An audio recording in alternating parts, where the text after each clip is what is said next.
Hello, this is Malta Limited, back for another Batman video after popular request due to the amount of views had beaten the 3 new videos I made combined. So, I guess it was very popular. If you want to read these, read them if you want. These are letters to the Batcave. Interesting. Anyway, the main story that we'll be doing today is Batman and Robin and this astronaut guy in Memorial to an Astronaut. This is the story of a man who wanted to go to one thing before he died, to adventure into a world of outer space. This is the story of how Batman and Robin made his wish come true. This is a story of friendship and gallant sacrifice. It is a human story. The story of a memorial to an astronaut. Great Scott! The Martians have swung a land boat around and I can't avoid it in time. We're going to crash.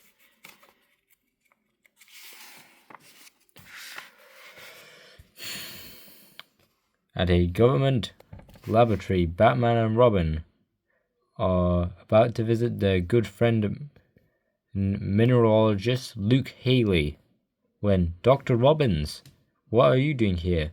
I hope old Luke isn't sick. I'm afraid he's very sick, Batman. He's dying. He may go at any time. Stunned by the terrible news, they entered the laboratory where Luke, we've just heard, heck, I wouldn't mind dying, Batman, but for years I have dreamed and hoped that when the first manned rocket ship blasts off for outer space, I'd be on it. That I'd travel to outer space to look at all the minerals, but now I'm too old and too late. Once long ago, Luke saved my life when crooks had me trapped. Maybe it's not too late to repay him and make his dream come true. Sometime later at a secret meeting, General, thanks for your cooperation. Dr. Robbins, will the excitement be too much for Luke? No, when Luke dies it will only because his time is up, but he may die any day now, so you better work fast.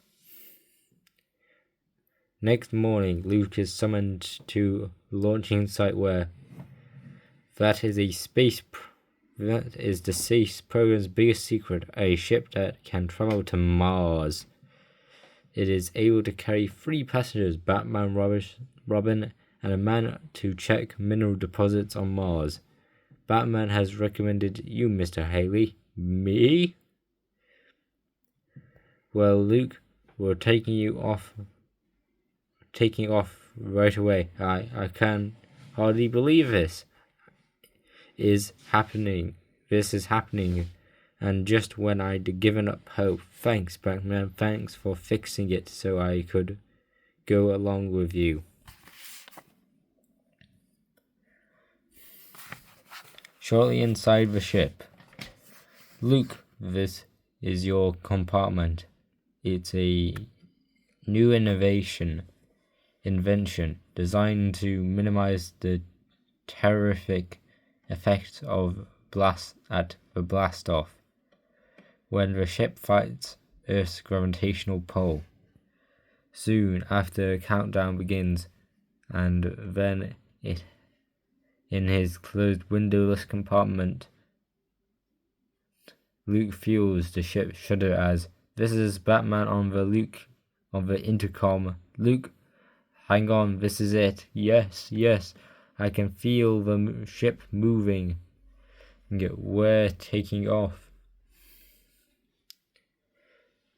But outside, This is what Luke cannot see or hear. Men, keep the vibrator shaking the spaceship. So Luke thinks it's taken off. Let's hope that Luke never realizes the ship is just a borrowed movie prop, and that Batman planned this space flight so his old friend can die happy. Sometime later, when Batman lets Luke out of the compartment, we were actually in outer space. There's Earth, the stars. Oh, what a wonderful sight. Luke doesn't know he's actually seeing a colored movie being projected on a viewing window from the nose of the ship. You can see it there. Hours later, exhausted by the exciting day, Luke falls into a deep sleep, unaware of the next move Batman's plans. We're lowering the ship to the truck, Batman. The truck will get you to Mars in 2 hours, and then the work crew will set up the ship there. Good. When Luke awakens, he'll think we landed whilst he was sleeping. And so, next morning, say, how come you're not wearing a full costume? Robin and I were conditioned for temperature. We didn't want to be hampered by cumbersome suits. Should we have to fight off dangers? Luckily, Luke doesn't know too much about the space science, so he won't question anything I say.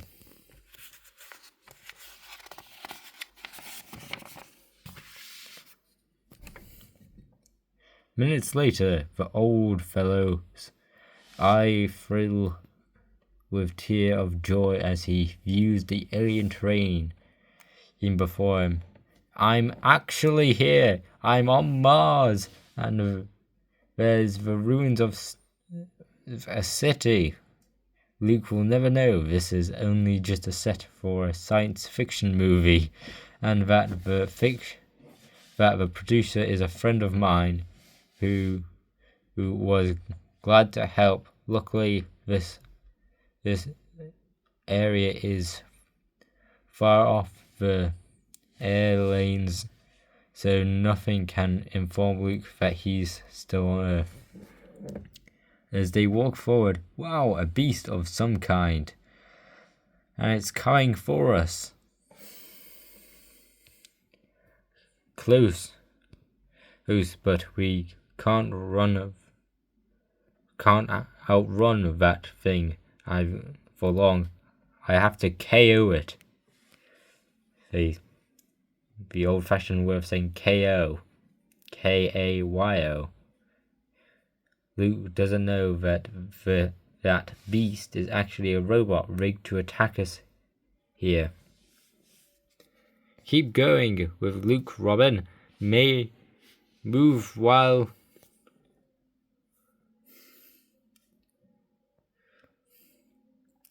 the creature is curious about me, and I'm going to try something with a broken Martian flagpole. Hefting the pole, Batman drops. Yow! Batman got the monstrosity. All I'm doing is a scene from a movie script that the robot is gimmicked to die when pierced in this spot.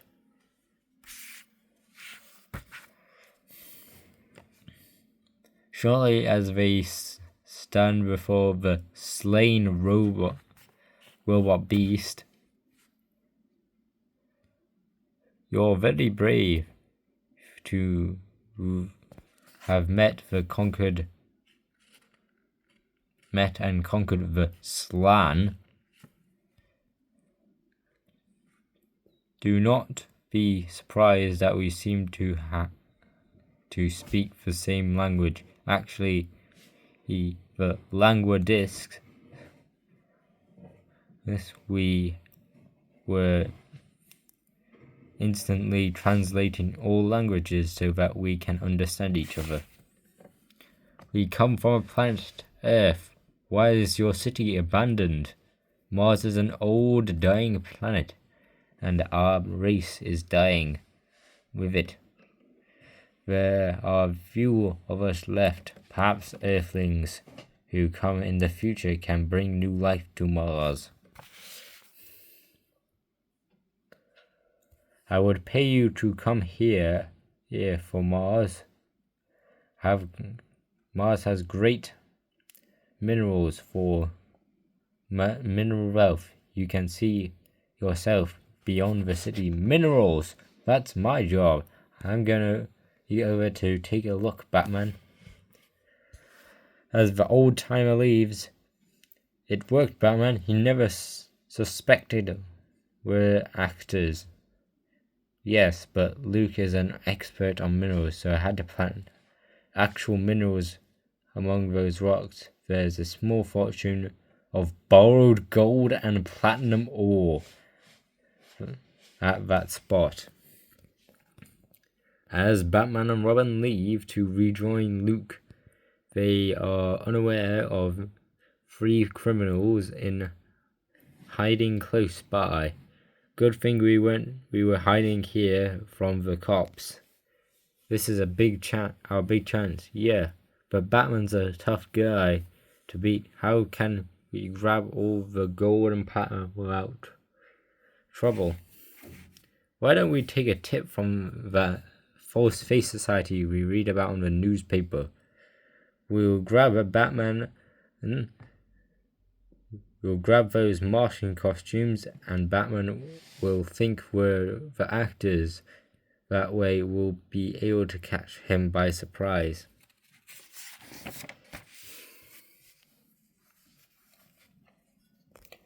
I've already found platinum ore. And here's some gold ore, Batman. We must take back the ores we found in this spot as samples to show the president. Luke is happy, and look at those fake makes. Look at his face, makes the whole plan worthwhile. Later, as the spot is shown of its gold and later platinum, suddenly, Earthling, the Martian Council has decided Mars is for Martians. No Earthman is welcome here. Do not touch the minerals. This wasn't in the script I've planned. The actors are they improvising just to give Luke some more thrill? Still puzzled, Batman watched the Martians remove the ore, and then these electric guns made by movie studios props department will help us bury Batman and his 2 chums. Great Scott, he started a landslide. Those aren't real actors, they're crooks, impersonating them.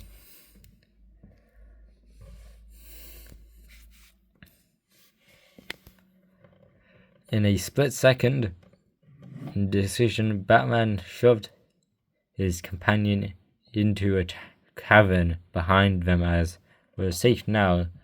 When the rock slide stops, we can get out of here. Minutes later, when they dislodge the rocks and emerge into the open, Luke, I think those are not the Martians we first met, but traitors. We must stop them. They're escaping in a Martian lamboat. Let's grab another one and chase them down. Wait here, Luke. Minutes later, Batman, an expert sailor. He's closing in fast. There's only one way to stop him. Get set, you guys. abruptly the Martians, perhaps a surprise maneuver. Jump! Great Scott! He's swung his boat around and I can't not avoid it in time. We're going to crash. Crash! Though uninjured by the sand, Batman and Robin are dazed by the impact as this time we won't waste time. This time, Batman, we're making sure our guns finish off you and Robin. Those Martian traitors aren't watching me. I've got to act fast. I'm a dying man, so my life is over. But Batman and Robins have a right to live. Making a grim decision, Luke suddenly rushes forward, whips his hands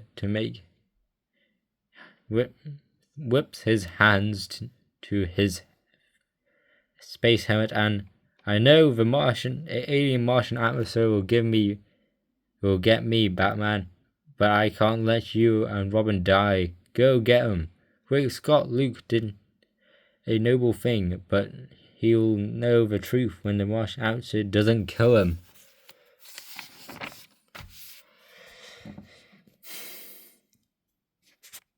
Batman and Robin angrily slam into the disguised bandits.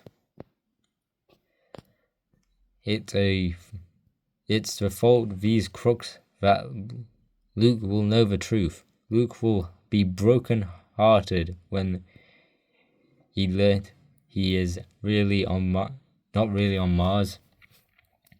But moments later, when the bandits lie unconscious, suddenly so weak, the Martian atmosphere is taking effect, Luke doesn't know that it's not the atmosphere, it's his illness. His time's has run out. Don't be sorry, Batman. I have traveled in outer space, walked on Mars. My life has been complete. Later, a gravestone marks the resting place of a brave, fine man. His last request that he be buried here on Mars. I've kept my promise. Luke died never knowing that the truth. Thanks to you, Batman. He dies a happy man. The end. So pretty sad story about Batman trying to impress his friend before he dies. And he dies at the end of the book unknowing that he never was on Mars. Also, it's set after the Fourth Fate Society, so a bit of continuity there. But let's finish off, counting this is the last story and there's only like a few pages. So there's some offer thing for two different things. Detective number 310, which features Batmite, and World Finest, where Batman is on a alien planet with Superman. And quick quizzes. Probably don't remember these. Why was the bulldog so called? Because it was trained to bite at bulls, a popular sport in olden times. Where do the most oranges grow? In the United States. The next biggest producers are in Spain and Italy. What are sunspots? They're safety valves to allow gases to escape from the sun interior, so some are more than 100,000 miles in diameter. Why is a wedding ring worn on the third finger on the left hand? In earlier days, it was believed that the important artery passed from this finger to the heart. Now, there's also a commercial for Convoy Terror. Not entirely sure what it is. I think it's like Battleship. Yeah, it's basically Battleship, but more political. And final was basically a promotional ad, but it still counts as a story, I guess. Superman talks about pennies for UNICEF. Say, Joe, are you going to collect pennies for UNICEF tonight? Me? I'm going to get all the candy bars and cookies and pennies for myself. Anyhow, what would pennies do for UNICEF? Superman. I'm conditioned to say Batman, but no, it's Superman. no, move on. The best way to answer your question, Joe, is to take you boys on a little trip across the ocean so you can see firsthand how your pennies help UNICEF to help others. One UNICEF penny means 5 cups of milk to hungry children in this village in Asia. One UNICEF penny means protection for a child who, such as this one in South America, from the terrible disease of tuberculosis. Gosh! One UNICEF penny provides 5 vitamin tablets to help keep African boys and girls healthy. So, you see, Joe, your trick or treat pennies, nickels and dimes help hungry, sick, undernourished children all over the world throughout the United Nations Children's Fund. Come on, Tom, let's see how many pennies we can collect for UNICEF tonight. Yeah, it's a UNICEF ad with Superman, which somehow made African people look like white people. May have indirectly said how tuberculosis works, kind of actually hits people in their 20s, and technically there isn't a vaccine to it. Well, I mean, there is a vaccine to it. There's also medical pills to actually, cure it. So technically there's that.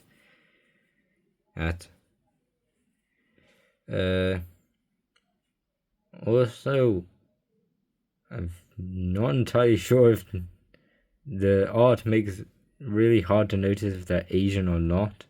I'm pretty sure this is supposed to be Korea, because this is around the 60s and 50s. North Korea was much richer and more developed than South Korea was. Fun fact. Well, anyway, other than this advert for Schwinn's Typhoon, a bike, this has been the full coverage of Batman and the False Face Society, or Batman number 152. Yeah, 52. So, if you want to see more Batman, I have other comics. I have ones with the Outsider, well, one with the Outsider. I also got some stories of Elongated Man. Elongated Man, the cheap ripoff of Plastic Man for Flash fans. But anyway, if you want to see those, keep watching my channel or comment or something. Anyway, see you next time. Hope to see you then. And bye.